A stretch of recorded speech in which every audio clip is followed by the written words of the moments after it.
Assalamualaikum warahmatullahi wabarakatuh.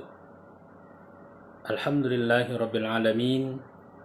Wassalatu wassalamu ala ashrafil anbiya'i wal mursalin wa ala alihi wa ashabihi ajma'in. Bapak dan ibu-ibu, kaum muslimin dan muslimat rahimakumullah, bersyukur kita kepada Allah Subhanahu wa taala. Alhamdulillah, Allah masih memberikan kita usia yang panjang, mencurahkan nikmat kesehatan kepada kita bersama. Mudah-mudahan segala urusan kita di dunia Allah berikan kemudahan, dan mudah-mudahan saudara-saudara kita yang berada dalam keadaan sedang sakit, mudah-mudahan Allah berikan kesembuhan. Yang sedang sempit, Allah berikan kelapangan. Bertemu kita kembali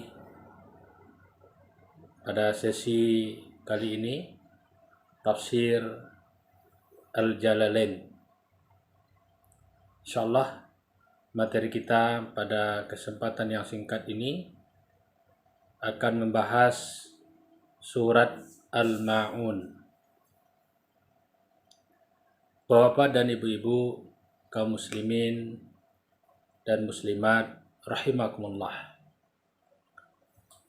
Surat Al-Ma'un makkiyatun aw madaniyatun aw nisfuha wa nisfuha wa ayatuha sittun aw sab'un. Di dalam kitab tafsir Al-Jalalain ini, di situ kita bisa mengetahui bahwa surat Al-Ma'un makkiyah atau madaniyah. Berarti ada yang berpendapat bahwa surat Al-Ma'un adalah makkiyah, dan ada juga yang berpendapat bahwa surat Al-Ma'un adalah madaniyah. Makkiyah dan madaniyah sebagaimana yang sudah kita bahas pada pertemuan sebelumnya, itu ditandai dengan hijrah Nabi Muhammad Shallallahu Alaihi Wasallam. Ayat-ayat yang turun sebelum Nabi hijrah itu disebut dengan makkiyah, dan ayat-ayat yang turun setelah Nabi hijrah itu disebut dengan madaniyah. Maka di sini disebutkan bahwa makkiyatun au madaniyatun, berarti ada dua pendapat. Kemudian ada juga mengatakan au nisfuha wa nisfuha, sebagiannya adalah makkiyah dan sebagian yang lain adalah madaniyah. Wa ayatuha sittun au sab'un, jumlah ayatnya ada dua pendapat juga.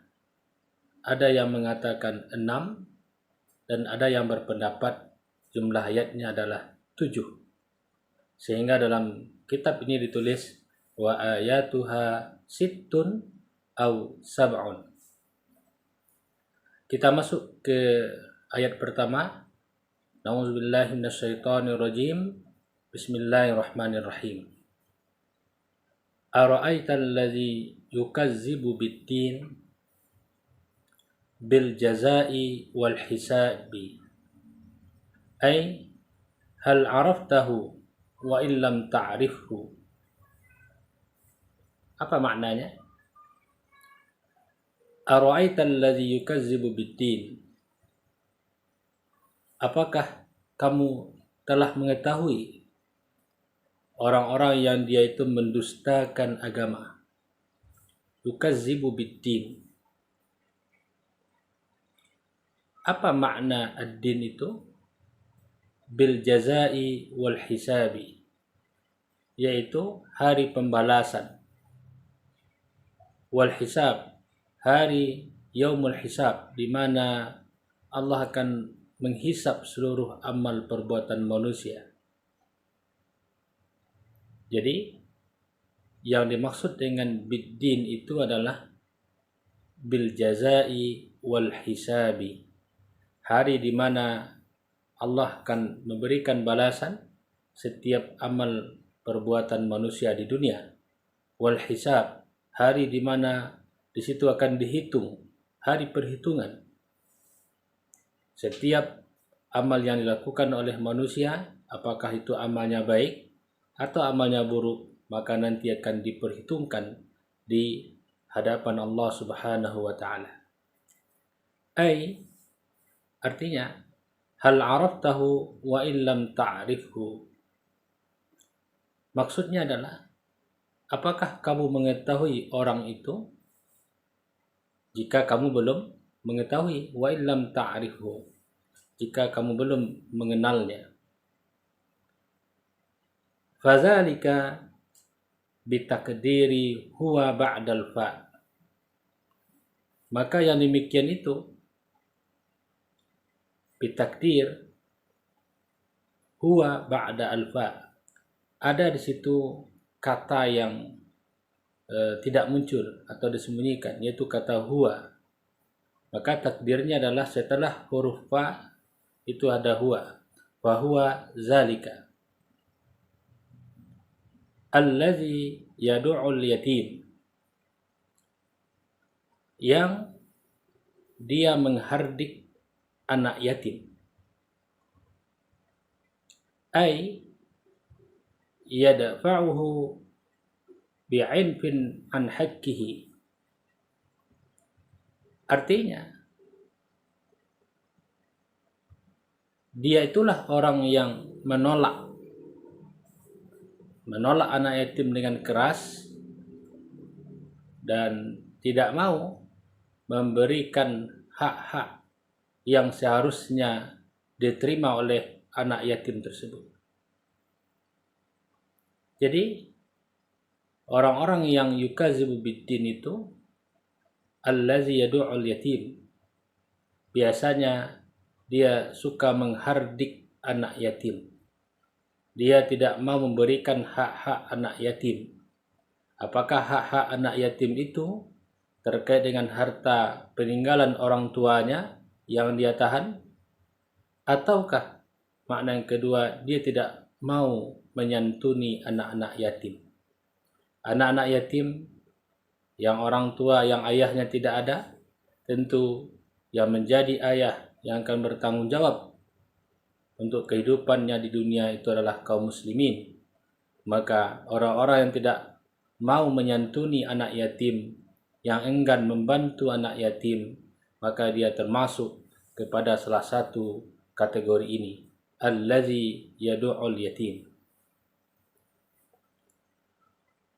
Wala yahuddu ala ta'amil miskin, wala yahuddu nafsuhu wala ghairuhu.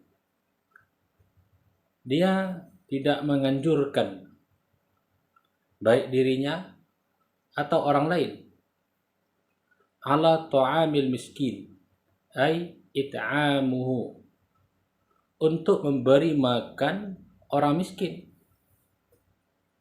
It'amuhu, maksudnya adalah memberi makan. Bapak dan ibu-ibu kaum muslimin dan muslimat rahimakumullah.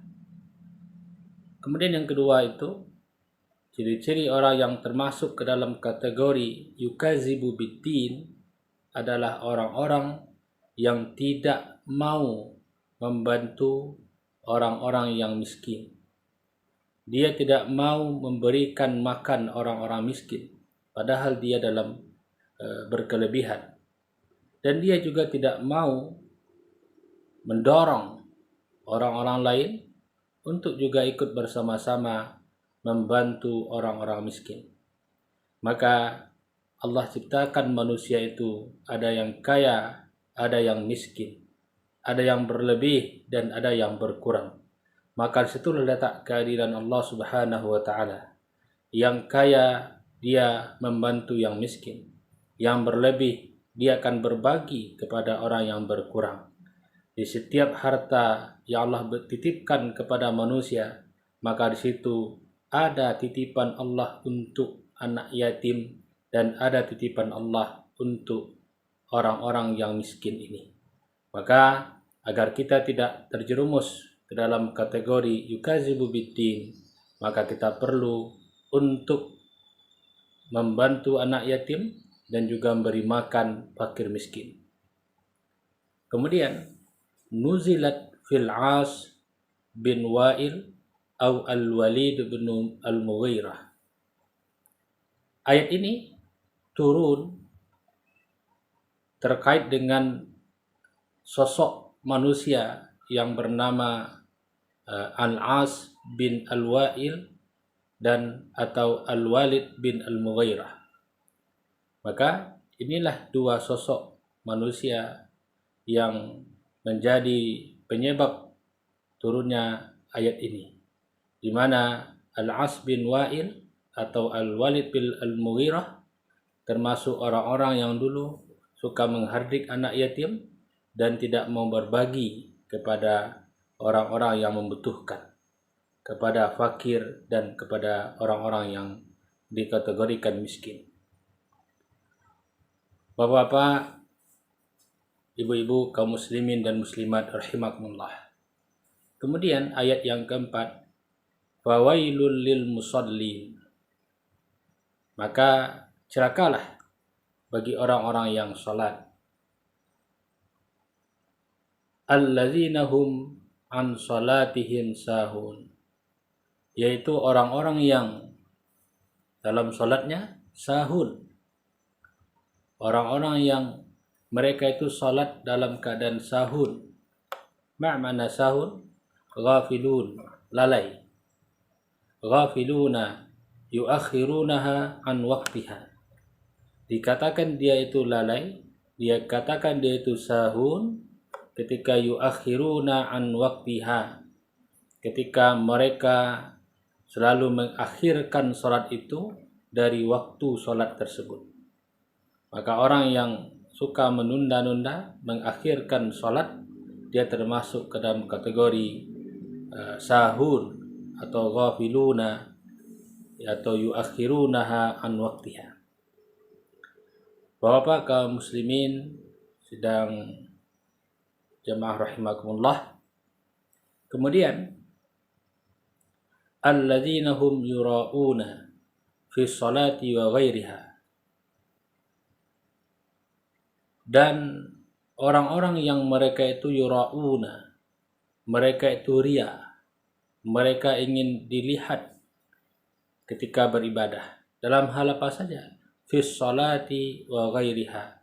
Baik itu dalam ibadah salat ataupun ibadah-ibadah yang lainnya. Maka ketika ada orang yang melaksanakan ibadah apapun itu, tetapi dalam hatinya ada niat bahwa dia melakukan ibadah itu ingin dilihat, ingin dipuji oleh orang lain, maka dia juga termasuk ke dalam kategori yukazibu biddin. Itulah yang disebut dengan riya. Dan riya itu termasuk ke dalam syirkul asghar, syirik yang paling kecil. Maka na'udzubillah, mudah-mudahan kita bisa terhindar dari perbuatan riya ini. Kemudian ayat berikutnya, wa yamna'unal ma'un. Ayat terakhir, ayat yang ke-7, wa yamna'unal ma'un. Dan mereka enggan menolong, membantu dengan barang-barang yang berharga yang mereka miliki. Kal ibrah, seperti tidak mau meminjamkan ya barang-barang yang diperlukan oleh orang lain itu, ya, apalagi memberikannya, seperti jarum, kal ibrah, wal fas, kapak, kemudian wal kidir, kuali, dan wal kis'ah, mangkok, dan lain sebagainya. Maka orang-orang yang yamna'unal ma'un, orang-orang yang tidak mau membantu, tidak mau meminjamkan apalagi memberikan barang-barang yang dia punya ya kepada orang lain yang membutuhkan, dia termasuk juga yukazibu biddin. Seperti jarum hal yang kecil, tapi kadang-kalanya ada orang-orang yang tidak punya jarum, dia pinjam jarumnya ya, atau kapak ya, dia pinjam kapak kita, kemudian kita tidak mau atau enggan meminjamkannya, maka itu juga termasuk ke dalam perbuatan yang tercela. Bapak-bapak dan ibu-ibu, kaum muslimin dan muslimat rahimakumullah, itu mungkin penjelasan surat Al-Ma'un ayat 1 sampai 7 yang terdapat dalam kitab tafsir Al-Jalalain. Fa'tabiru ya ulil absar la'alakum turhamun. Assalamualaikum warahmatullahi wabarakatuh.